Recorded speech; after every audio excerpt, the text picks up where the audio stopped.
to another episode of Classic Dallas Cowboys Talk. I am Sean Farrell. God is great all the time. All the time, God is great. Jesus Christ died and he rose again. Let's get into it. So I've been seeing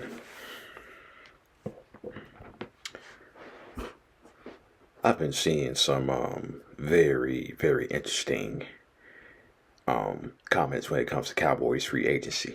Okay. And the level of Jerry Jones derangement syndrome that some fans have is just absolutely hilarious. Okay. And the fact that y'all are having complete breakdowns over not signing the players that you want to sign. Yeah, it is hilarious and it is funny to watch y'all break down, particularly from a particular guy named, he calls himself Ernie the Cowboys fan, okay? He calls himself Ernie the Cowboys fan, and his level of Jerry Jones derangement syndrome is absolutely amazing, okay? His level of Jerry Jones derangement syndrome is absolutely amazing, and it is just funny to watch y'all break down, to watch fans like that have breakdowns, okay? And it is absolutely amazing to treat football like it's life or death when it's based on wins and losses. Am I happy about the direction that the franchise is going? No, I'm not. Okay. But I'm not going to sit up here and bitch about it. Bitch about it all day. I'm not going to let Jerry Jones live rent free in my head. Okay. Okay. That's what some of y'all are doing. Y'all allowing Jerry Jones to live rent free in your heads. And I am convinced that you enjoy being miserable. I am convinced that you like it when the Cowboys don't make moves because it just gives you more opportunity to bitch. Okay. And even when we do make moves, your Jerry Jones derangement syndrome is just so blind in some of you all that you don't even know what you're even freaking mad at about. Okay. So some of y'all are blinded by Jerry Jones derangement syndrome. Okay.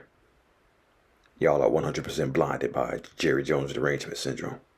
Again, am I happy about the franchise? The franchise is going? No. Okay. But I'm not going to let one football team and one man, two men, Stephen Jones and Jerry Jones, live rent free in my head and control my every emotion.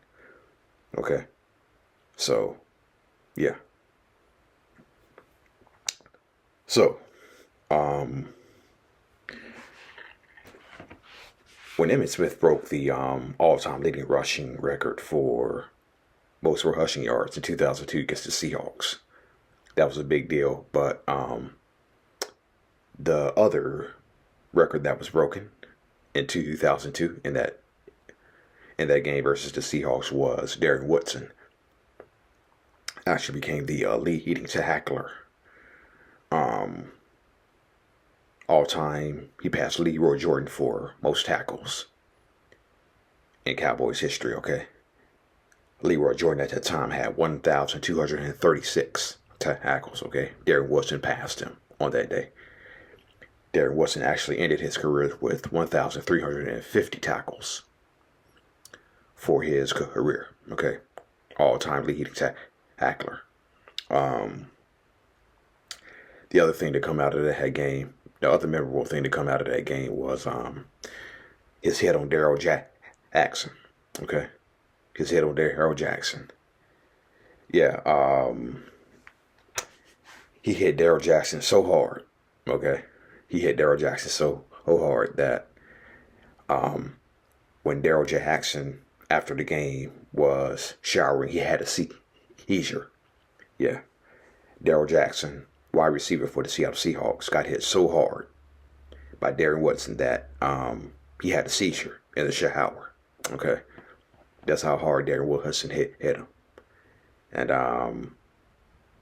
so yeah, um, and there was a little bit of controversy, or a little bit of a forgotten controversy after that game.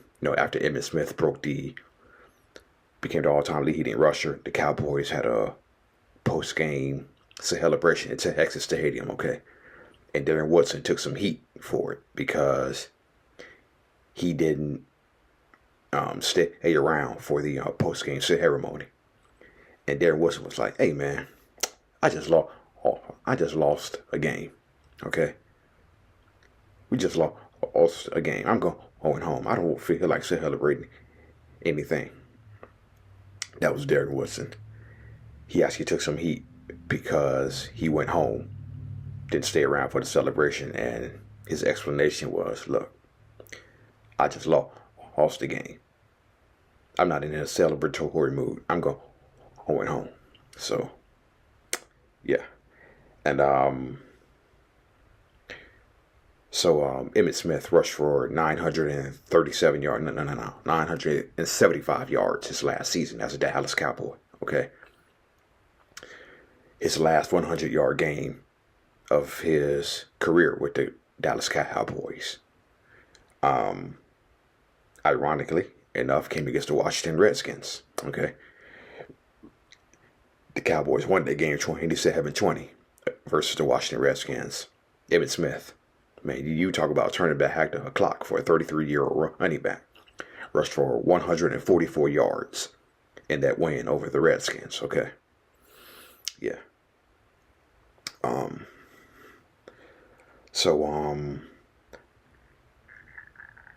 Was Tony Romo going to go to the Denver Broncos when he was an undrafted free agent in 2003? It looked like for a time he was. When Bill Parcells came in and began cleaning house, Romo wasn't even invited to the NFL Combine. He went to the Combine as a thrower, just to hold the ball to receivers, linebackers, whatnot. And so after the 2003 draft had passed, Romo went undrafted. Mike Shanahan of the Broncos wanted to get him.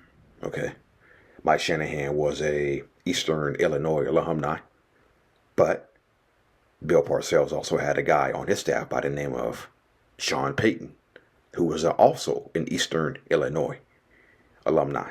Okay, and Tony Romo had broke Sean Payton's records in his senior year at Eastern Illinois. Okay, and so Romo had a choice between signing with Denver or signing with Dallas. Okay, so if Tony Romo had signed with the Denver Broncos, he would have got a $20,000 bonus for signing with the Broncos. Okay, while the Cowboys were offering $10K. A $10K signing bonus. Okay, and so Tony Romo's agent wanted to try to get the Cowboys to come up on their price of the signing bonus, but they didn't. Sean Payton said to Jerry Jones and Bill Parcells, "Wait until you speak to him over the phone."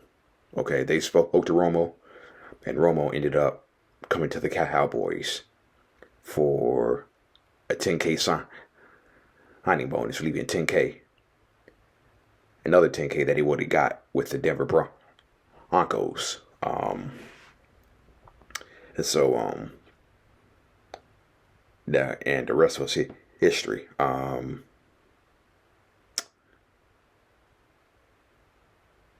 I know when they bought in Vinny Testaverde after they cut Quincy Carter, it was said that Quincy Carter viewed a 41-year-old Vinny Testaverde. Let me say that again. It was alleged that Quincy Carter viewed a 41-year-old Vinny Testaverde. 41-year-old Vinny Testaverde as a threat. Okay. While Tony Romo viewed the 41-year-old Vinny Testaverde as a mentor. All right. And so Yeah, Quincy Carter failed a drug test. Bill Parcells said they were real close. Parcells said him and Quincy Carter had grown close, and Bill Parcells said he did everything he could to help the kid, but he just couldn't. So, um, so Jason Witten, when Jason Witten was a rookie, okay, with the Cowboys in Parcells for her season, um, they were playing the Arizona Cardinals one day, one game, and he had taken a hit from an Arizona Cardinals defender that broke his jaw. Jason Witten broke his jaw in his rookie season versus the Arizona Cardinals, and he did not return for the rest of the game, and he missed the next game. Jason Witten did. And so Bill Parcells was a little frustrated at Jason Witten because when Parcells coached New York Giants, he had a guy by the name of Mark Bavaro who had a broken jaw, and he played right through it. Mark Bavaro just played right through it. Okay. And so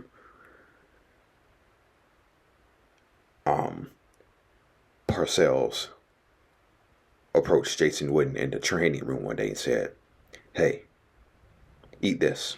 And what Parcells said was he gave Jason Witten high calorie, sweet potato baby food. Okay. So Bill Parcells said, if you eat this, you will make weight. Okay. If you eat this for the next couple of days, every day, you will make weight. Okay. Because he had to make weight to play in the next game. Right. And so, but Jason Witten did not take the baby food. Okay. Remember, Parcells said if he ate it, he could come back and play. So Jason Witten is still 10 to 12 pounds from making weight. Okay. And if he doesn't make weight, he can't play the next game. So what Jason Witten did was he got the trainer to sneak a couple of 5-pound weights to put under his sweatpants so he can make weight. So in other words, Jason Witten cheated his way onto the football field. He cheated his way onto the football field.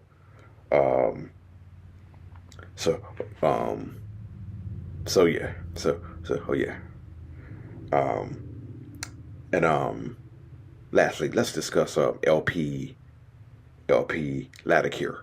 Okay, the longtime snapper of the long snapper with the Dallas Cowboys, just recently retired a few years ago. So the Dallas Cowboys were having trouble with a couple of long snappers. Okay, it was during the 2005 season, and they had just had a comeback win over the 49ers. We were down 31-19 in the fourth quarter. Drew Bledsoe led us on a couple of drives to win in the game. So we had this guy by the name of John Kondo. He was a long snapper. He was our long snapper. And he was having trouble with snapping the ball. So the Cowboys, because they had to play the Raiders next week, stayed in California. And so they just looked around California where they were practicing to see if they could find a long snapper. And LP Ladakir was the one that they called. He was with the Saints in training camp, but he got cut. Okay. And so he got a call to come from San Jose State, to come to San Jose State for a tryout. Okay. And one of the Cowboy scouts, Tom Siskowski. Hold on. Tom Siskowski. Cowboy scout. Tom Siskowski, okay, said, hey, as long as you don't butcher any of the snaps, the job is yours. And what do you know? From that day, he was a Cowboys long snapper, okay? And he's the only player from the Bill Parcells era. He was the only player left from the Bill Parcells era by the time Mike McCarthy had taken over. So he was around long enough for Bill Parcells, Wade Phillips, Jason Garrett, and Mike McCarthy, okay? So, yeah, LP Lahadkir was around that long and never had a bad snap. And I know some of y'all are going to point to what we heard about the Washington game in 2018. Oh, that snap was pretty perfect too, but that was a bogus penalty by the refs. And as you recall, Brett Maher missed a game-winning field goal. Brett Maher missed a game-winning field goal. So, yeah. All right, that's it. That's all for Classic Dallas Cowboys Talk. I am Sean Farrell. I am out of here. Peace. God bless you.